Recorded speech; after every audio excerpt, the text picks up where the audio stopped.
Welcome to my February wrap up. My name's Cara.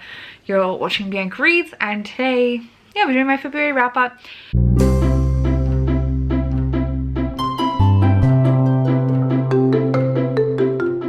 I read 18 things in February, so I'm a little below the ball game, but I had a very stressful January, February.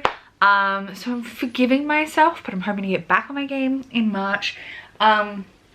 Though, that being said, I had a great quality reading month. There was one DNF and one 3-star, both of which I feel like there is a really good audience for. I'm just not it. And everything else was 4 or 5 stars. So I feel like I had a really good reading quality month. So let's get started. Get out my handy dandy notebook where I write down all my ratings as I go. Where are we? Okay.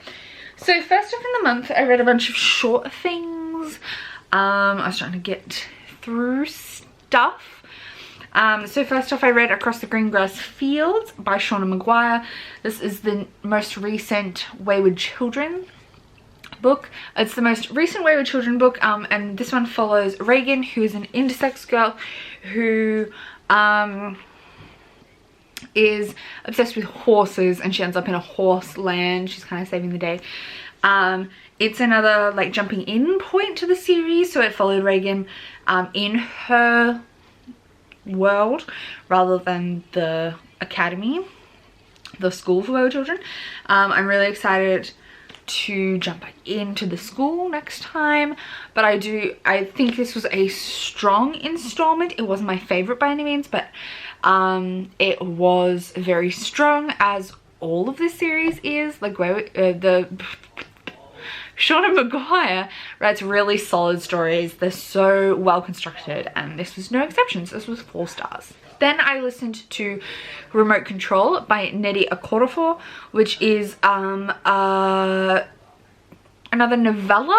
It's probably around a similar length, following our main character who has been blessed by death, and she like passes people on, but it means she's a bit of a pariah, and it explores her childhood and like how she came to be like this embodiment of death. It had similar vibes to me to what's the book called that I read not that long ago? Freshwater by Mezzi. Kind of had similar vibes, I feel like. So if you liked Freshwater, I think you'll enjoy this, but maybe a little less dark than Freshwater. But it's still really interesting and intriguing. It's obviously Afrofuturism. And it was really good. I gave it 4 stars. Then I read Shadows for Silence in the Forest of Hell, which is in Arkham Unbounded, which is this bind-up of short stories from Brandon Sanderson. I enjoyed this one. It's a bit of a ooky spooky, creepy, kind of haunted forest kind of story. I had read it before. It was technically a reread, though I had not much recollection of it. I remembered some broad details as I was reading it, but I hadn't really recalled it, though I did read it quite a while ago. And I enjoyed my time reading it. It was very interesting. I do think I want to see more in this world, but I'm unclear how to see it. I'm pretty sure it's its own system that there's no other stories currently set in, and I'd be interested to see more in that world.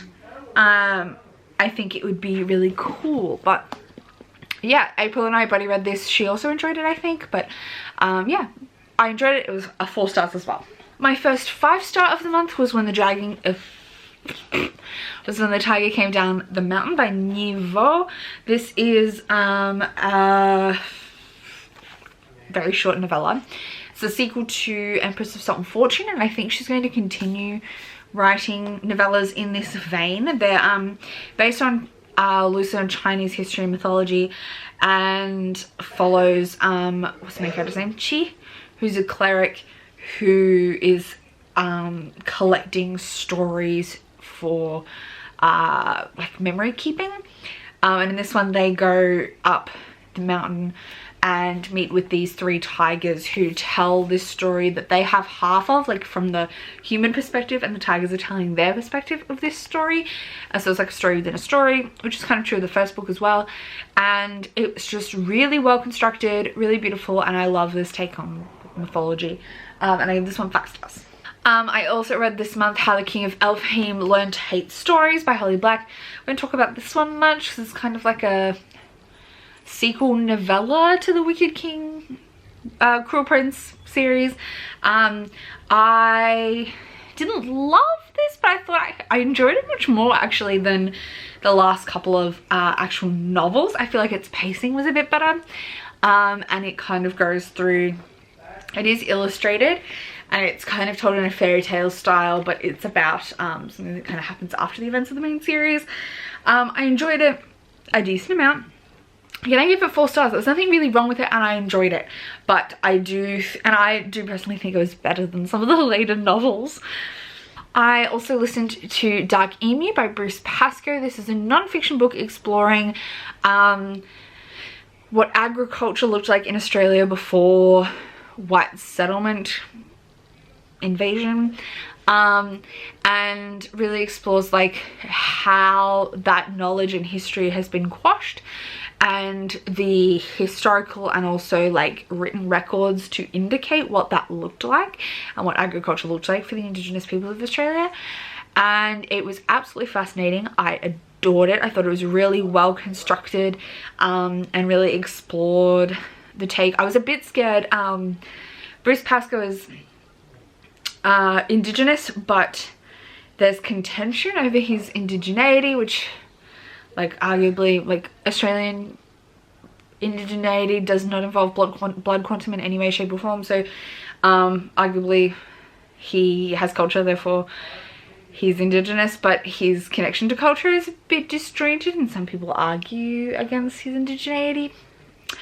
I don't have a side, but I was a bit concerned it would feel very my perspective, and knowing that he grew up not realizing, like not knowing he was Indigenous and without connection to culture, I was a bit worried that a my perspective kind of story would come across false, but it's not. It's very much rooted in the historical record and the literature and not in his own personal experience. So it actually works really, really well.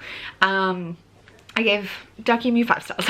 Then I read The 4 Profound Weaves by R.M. Lundberg, and this is my only 3-star read for the month, which is so impressive. Why I gave this 3 stars, it's kind of like a 2.53, but I think it really has its audience, and my problem mainly was that I feel like I jumped in partway to a story I didn't understand, and it is part of a wider series of books, but they're like short stories, and I have had a really hard time trying to find where to even access them. So I feel like if you're familiar with this world, this will be really great. It's a queer story. We're following 2 trans elders in a community, but the world building was not present in this novella for me, and it meant that I had a hard time following along. I really didn't understand how the fantastical world structure worked, and it meant I had no idea what was going on. But I feel like if you already understood the world, this would have been so good, and I really appreciate it for its representation. But I feel like I should have worked harder to find the other components of the series first. I also read Over the Woodward Wall by A. Deborah Baker, which is also Shannon Mcguire. This is it's a middle grade kind of, but it's the book that exists within the world of Middle Game. And I really enjoyed this. I gave it 5 stars. It's very fairy tale-esque, but in a very dark and weird way, which probably makes sense if you've read Middle Game. If you've read Middle Game, I feel like you'll get a lot from this, but not in the way you expect. It's also a duology, so the second one will be coming out sometime this year. I thought it was really strong, but its storytelling narrative is very peculiar, and I guess very fairy tale-esque. It doesn't have a clear narrative structure, but I didn't mind that. It was very whimsical. Things didn't always make sense, but they made sense in a complex way, and I really, really enjoyed it. I gave it 5 stars. After that, I read Black Sun by Rebecca Rowanhorse. This is the first in a series that's based upon native mythologies of the like the pre-Columbian Americas, but I think it's like right along. And has a lot of different cultures encompassed in this. We follow a couple of different people. We follow a living god who's had like a sun god put in, I think it's a sun god put into him, and he's meant to die to sacrifice himself to like totally change the way of the land. We follow a sailor, a captain, who she's having problems because she's from another race kind of that everyone's a little bit scared of. And we also follow a sun priestess, and all these different points of view kind of all tangled together in this complicated story around like religion and changes in religious ideas and things like that. I absolutely loved this to pieces. The characters were so compelling, the world was really interesting, and it really built itself in a really organic way. But I will say, I feel like this is definitely like first in a series material, and it's first in a series, but it leaves so much left. Like, it's doing a lot of world building, a lot of character development, and setting up the world ready to see where things go. So it does leave a lot of things hanging, which means I really want book 2 like yesterday. But it was so good. I totally recommend it. If you haven't read this or any Rebecca Rowan Hulse, really, you should. This was so good. I do need to read more in the Trail of Lightning series because I've only read the first one. Then I read Cute Mutants Volume 1, which is called Mutant Pride. This is a series of novels. I know they look like graphic novels and they've got volumes, but they're actually novels by S.J. Whitby. S.J. is a New Zealand author, and these are like very clearly New Zealand.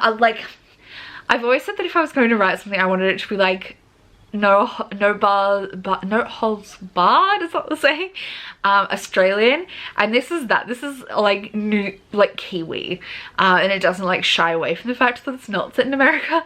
But it follows a bunch of queer kids who all accidentally develop superpowers after kissing the same girl at a party, and they've got to make their own little mutant gang. So it's like X-Men-y, but also super queer, super fun.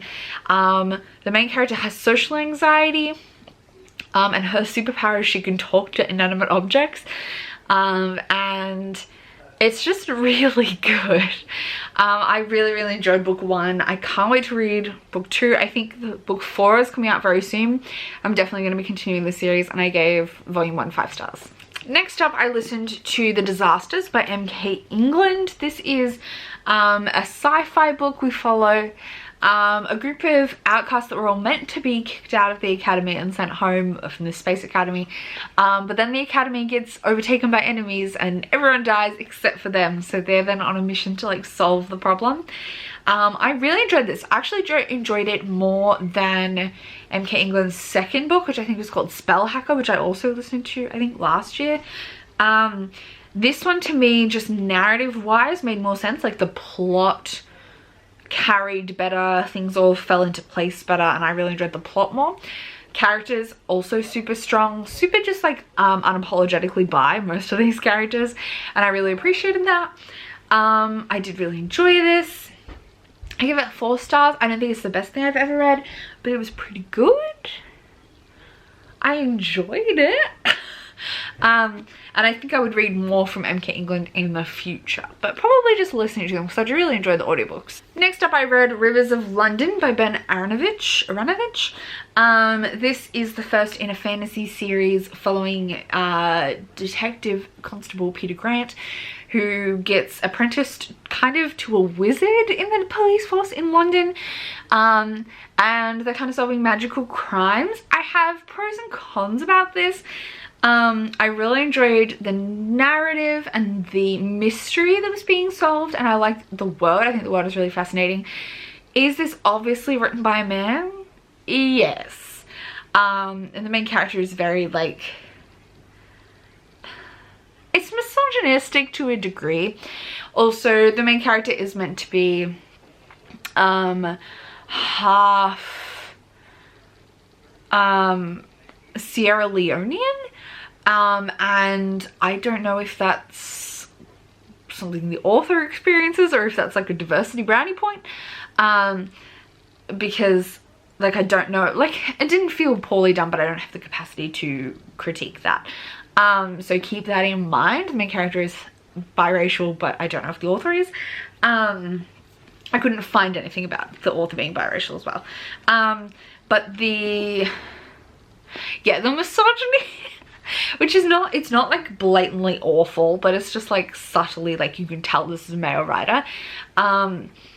But the world and the mystery, I think, outweighed that for me. Like, I really enjoyed the mystery and all the way magic entwined in the way they portrayed London.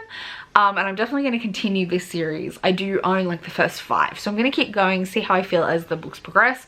If the misogyny becomes unbearable, I might stop, but at the moment it was just like mild, just like men overly obsessed with like women's bodies. You know, that's whatever. I give this 4 stars. Next up was my 1 DNF, and I want to preface this with, I think other people would love this, but it's really not for me, mainly because the writing style and I did not mesh, and I think that's because I am partially, at least, I don't see pictures in my head while reading, and that is The Candle and the Flame. Aphantasia is what it's called. The Candle and the Flame by Nafiza Azad. This is I think it's Egyptian inspired fantasy, and it's got gin and that kind of thing. My main problem with this is that it's so lush in its descriptions that my brain was getting bored, because I wasn't imagining things anyway, because my brain doesn't do that very well. And so it was just kind of weighing the plot and the pace of the story down. Not much had happened, and I was like 70 pages in and I felt like nothing had happened and I had no progression. I didn't know what was going on. So I decided to DNF it at that stage. I do think people who enjoy lush descriptions of characters and world will love this. It's just not me. I thought the characters were interesting, but just not enough to carry the story further with my inability to like deeply imagine the world, just other than like broad strokes of paint kind of thing. So that's my bad, but I think other people would really love this, and I'm gonna pass it on to someone who will. I'm excited to see what other people think of this. I know Fudd will absolutely adore it. Next up we have The Slightly Alarming Tale of the Whispering Wars by Jacqueline Moriarty. This is the sequel to The Extremely Inconvenient Adventures of Bronte Metalstone, and it's set in the same world but kind of following a different set of characters. I really enjoyed this. It's a middle grade, set in a fantasy world, but it's kind of like a fantasy contemporary world. And this follows a group of orphans and a group of rich pretentious kids kind of solving a problem in the war as kids are being stolen, and it was really good. I really enjoyed it. I thought it was really well paced, really well plotted, and the characters were really fun. There is a 3rd book out, and I do own that, so I'm going to be reading that sometime soon as well. This was 5 stars. Then I listened to Last Night at the Telegraph Club by Melinda Lowe.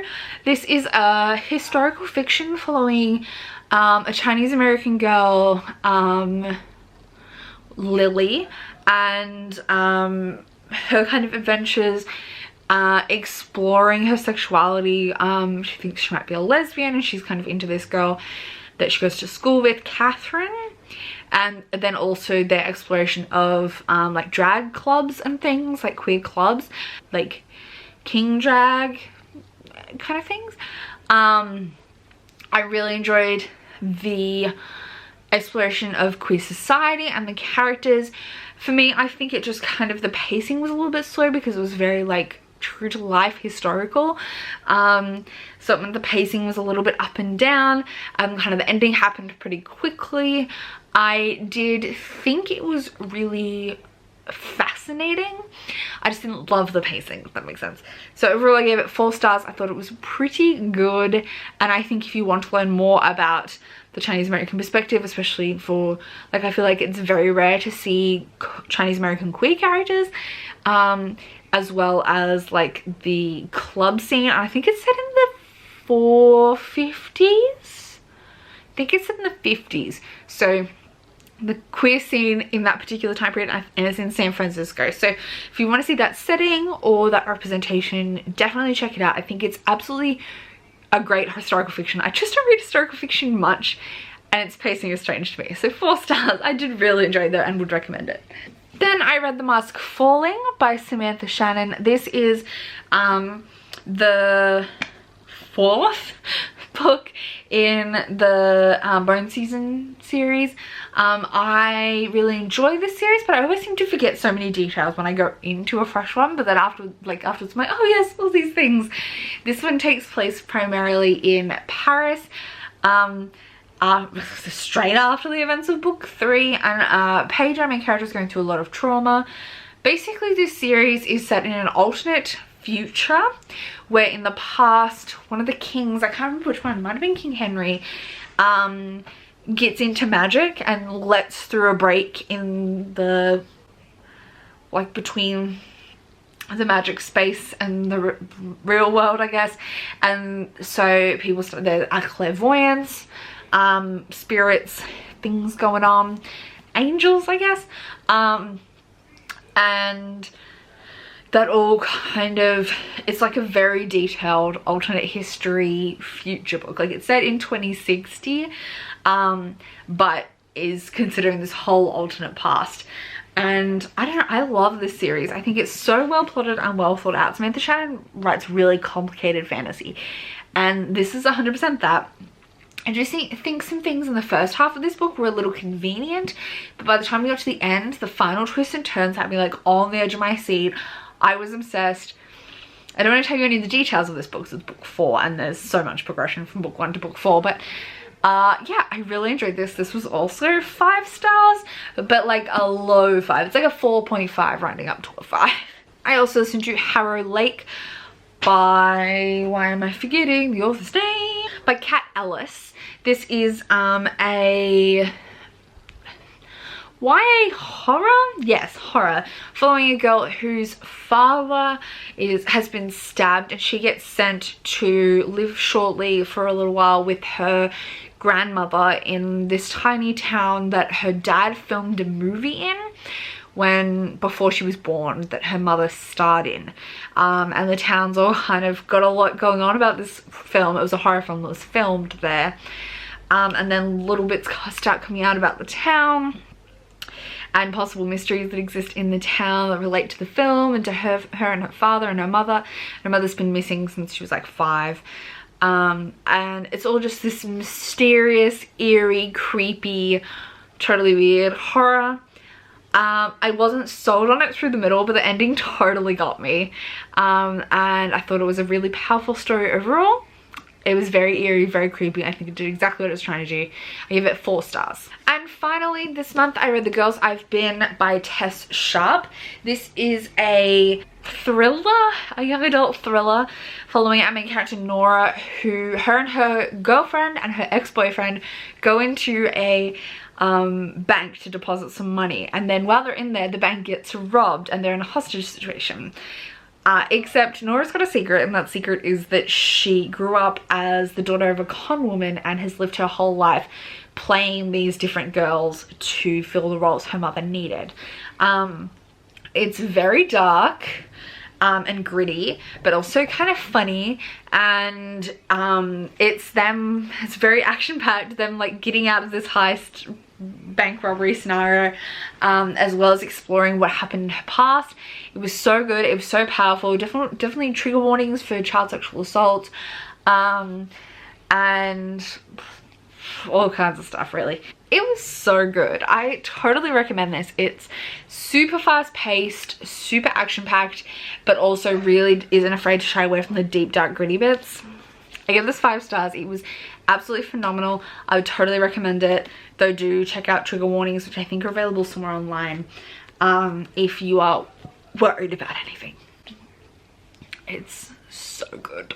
Thank you so much for watching this wrap up. Those are all the books that I read in the month of February. I'm hoping to read more in March, but thanks so much for watching. I'll see you soon with another video.